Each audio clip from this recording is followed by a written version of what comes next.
lungsod ng Santa Rosa, Laguna, ang lahat ay pinangangalagaan. Yan lagi ang sinasabi ni Mayor Arlene Arcillas. Kaya hindi lamang ang mga barangay captains, kundi pati ang mga kagawad nito ay kanya pong mga nagiging kasama sa pagsulong ng mga programa sa lungsod ng Santa Rosa, Laguna. Sa kahilingan din po ng ating mga kababaihan group, aming pakikita sa inyo ang mga programa sa pagdiriwang po ng Women's Month Celebration ng City of Santa Rosa, Laguna. Andito na po, Mayor Arlene Arcillas. Magandang gabi po sa inyong lahat. Magandang gabi, of course, Rose, at saka sa mga taga-subaybay po ng Gabay at Aksyon. Ang bagong set of officers and board of directors ng Asosasyon ng mga Barangay Kagawad o yung tinatawag po nating ABACA, headed by our very able kagawad po ng Barangay Taga po na si Kagawad Rolando Bato, kasama po ang kanyang mga officers. Ang ABACA po ay ang mga tumutulong sa ating mga barangay, and I'm hoping lahat po ng mga kasama natin ngayon ay mga seasoned kagawads, mga bumalik itong mga kagawad, yung iba po ay mga ilang termino na. Naasahan po ng inyong lingkod na hindi mahihirapan ang inyong lingkod sa pagbaba ng mga programa at proyekto sa ating mga barangay dahil nandyan po ang members and officers ng ABACA. So muli po sa ABACA, congratulations, more power, at aasahan po ng inyong lingkod. Una sa lahat, na kayo po ay makikiisa. Syempre sa inyong mga kapitan, congratulations and more power, and God bless po sa ABACA. Mabuhay po!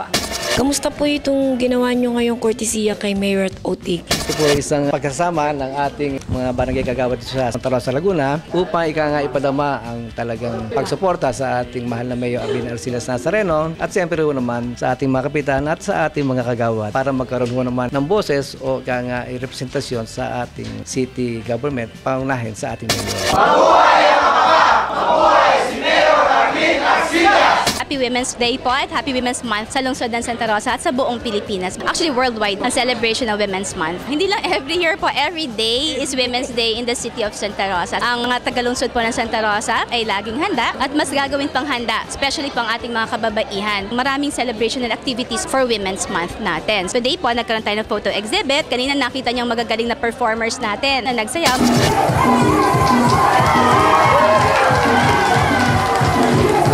Fourth floor ay i-open din natin ang ating mga livelihood programs doon. Andun po yung mga products na isinagawa nila under the leadership also of CSWD, ang ating City Social Welfare and Development headed by Ms. Judith Hasil, at ang committee chair po noon sa ating council sa Sangguniang Panglungsod, Committee on Women, ay pinamumunuan po ni Sonia Lacerna. Sa lahat, lalo-lalo na mga kababayan natin sa lungsod ng Santa Rosa, sineselebrate po natin ang ating Women's Month ngayong pong araw na to. Meron po tayong mga programa na nakalaan at sa lahat ng kababaihan, bumabati po ako. Taas po natin ating bandila. Tayo po ang kumakatawan at haligip at ilaw ng tahanan. Lagi tayong magpasalamat sa lahat ng biyaya na tinatamo naman dito sa lungsod ng Santa Rosa. Sa ngalan po na ating Mayor Arlene Arcillas, lahat po ng karapatan ng kababaihan ay binibigay po ng lungsod ng Santa Rosa para po maiangat ang antas ng kabuhayan. Ang pinagkakautangan ng loob ng mga kalalakihan, ang mga kababaihan. Iangat natin ang galing ng mga taga Santa Rosa at syempre mga kababaihan ng Santa Rosa ay talagang magagaling po yan. Sa pangunguna po ng ating Mayor Arlene Arcillas, kitang-kita po ang kagalingan niya at ang pagkakaroga po ng isang tunay na ina sa lungsod ng Santa Rosa. Ganyan po lahat. Kasama po ang ating chairman ng Committee ng Women's, Consejera Sonia. Ganyan kagaling po ang kababaihan. Kami po ay saludo sa inyong lahat.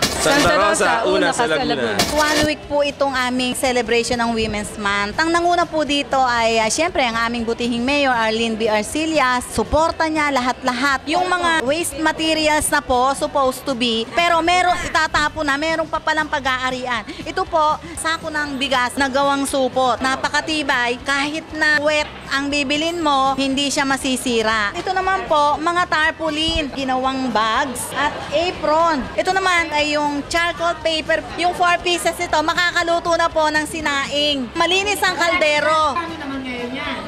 20 pesos po. Pang-ihaw pwede po. Mga bote na itatapon na paint siya. Nalagyan ng design. Magandang pang-display sa bahay. Yes.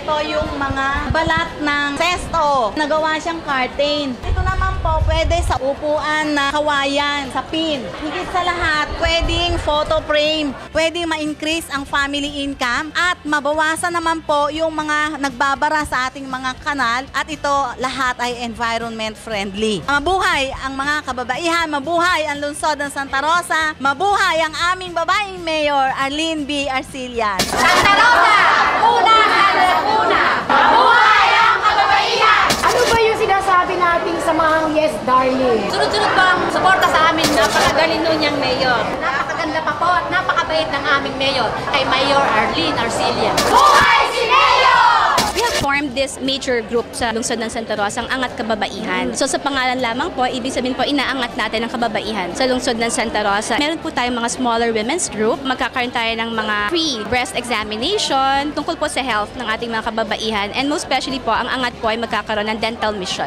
para mas lalong gumanda. Aayusin natin ang ngipin ng ating mga kababaihan. Sa April po, fiesta natin. Magkakaroon tayo ng iba't ibang mga programa po sa ating City Plaza. It will run for 5 to 7 days. At ang culmination po noon ay ang ating Rosas ng Santa Rosa Beauty Pageant Coronation Night. Mas magandang dito na ginaganap ang mga pictorials to promote our tourism here in the city of Santa Rosa. Abangan niyo po yan. Napakaganda po. Pinapakita ang kagandahan at kagalingan ng mga Rosenians through Rosas ng Santa Rosa on April 27. And on April 10 po, ang ating Silakbo, Sikadlakad Tagpo, celebration po ng Earth Week natin. And of course, graduation will come April 1 to 7 po ang mga graduation ng elementary at ating high school, both public and private schools po natin. Ongoing po ang scholarship program, ina-assess na po, tumanggap na tayo mga applications. At syempre po, may mga requirements yon. So pinipili pong mabuti. At syempre po, ay kailangan pumasa sa examination. Program for our students na ipapasok po ng city government sa mga private schools. Pagpapatuloy ng programa ni Mayor Leon Arcillas, pagpapatuloy po ng inyong lingkod. Muli po, napakaraming programa sa lungsod ng Santa Rosa, napakaraming proyekto sa lungsod ng Santa Rosa. At ito po ay para sa inyong lahat dahil ang inyong pong lingkod, parating at your service. Ang inyong lingkod, Arlene B. Arcillas, nagbibigay serbisyo sa buong lungsod ng Santa Rosa sa probinsya ng Laguna. Magandang gabi po sa inyong lahat and thank you very much. Siyempre po, sabi nga, one of the women of allure and women of lifestyle ng ating prinsesa, Mayor Arlene Arcillas.